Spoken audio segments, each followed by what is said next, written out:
நீதிமொழிகள் 21வது அதிகாரம் முதல் வசனத்தை நாம் இன்றைக்கு தியானிப்போம். ராஜாவின் இருதயம் கர்த்தரின் கையில் நீர்க்கால்களைப் போல் இருக்கிறது, அதை தமது சித்தத்தின்படி அவர் திருப்புகிறார். ஒரு மிக மிக மிக அருமையான ஒரு வசனம். ஆண்டவரால் அழைக்கப்பட்ட நீங்களும் நானும் ராஜா. அந்த காலத்தில் ஜனங்களை ஆளுகை செய்கிறவர்களுக்கு பெயர் ராஜா. புதிய ஏற்பாட்டு திருச்சபையில் ஆண்டவரை சொந்த ரட்சகராக ஏற்றுக்கொண்ட அத்தனை பேரும் ராஜாக்கள். வெளிப்படுத்தின விசேஷம் 1ஆம் அதிகாரம் 6வது வசனத்தில் அவர் நம்மை ராஜாக்களாய் அழைத்திருக்கிறார் என்று ஆண்டவருடைய வேதம் சொல்லுகிறது. தம்முடைய பிதாவாகிய தெய்வத்துக்கு முன்பாக நம்மை ராஜாக்களும் ஆசாரியர்களும் ஆக்கின அவருக்கு என்று வேதம் சொல்லுகிறது.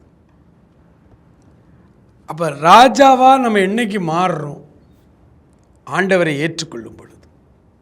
அப்போது நம்முடைய இருதயம், இந்த இடத்துல ராஜாவின் இருதயம் அப்படின்னா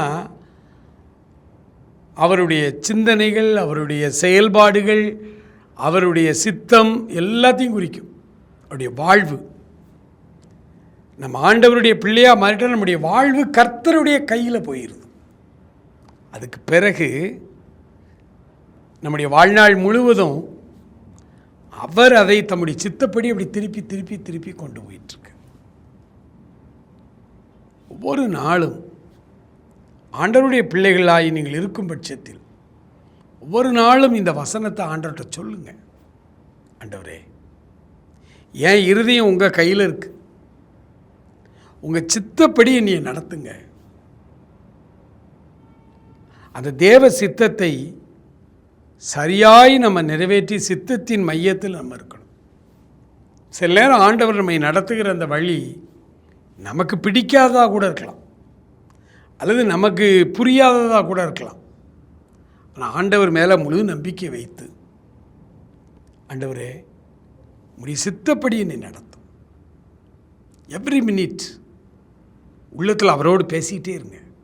பைக்கில் போகலாம், காரில் போகலாம், பஸ்ஸில் போகலாம், நடந்து போகலாம். நீங்கள் எப்போ எந்த பகல் முழுவதும் நீங்கள் எந்த வேலையினாலும் செய்யலாம்.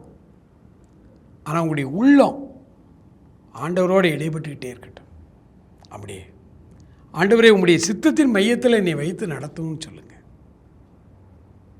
ரொம்ப நுணுக்கமாய் தேவன் நம்மளை நடத்துகிற அந்த நடத்துதல் மிக தெளிவாய் நமக்கு அவர் கற்றுத்தருவார்.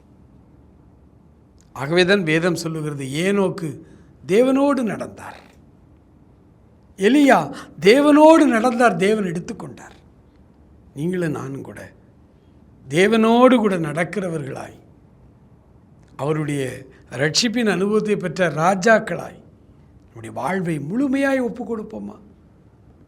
இந்த நாளில் முழுமையாய் நம்மை ஒப்பு கொடுப்போம். அவர் நம்மை வழி நடத்துவார். ஆமென்.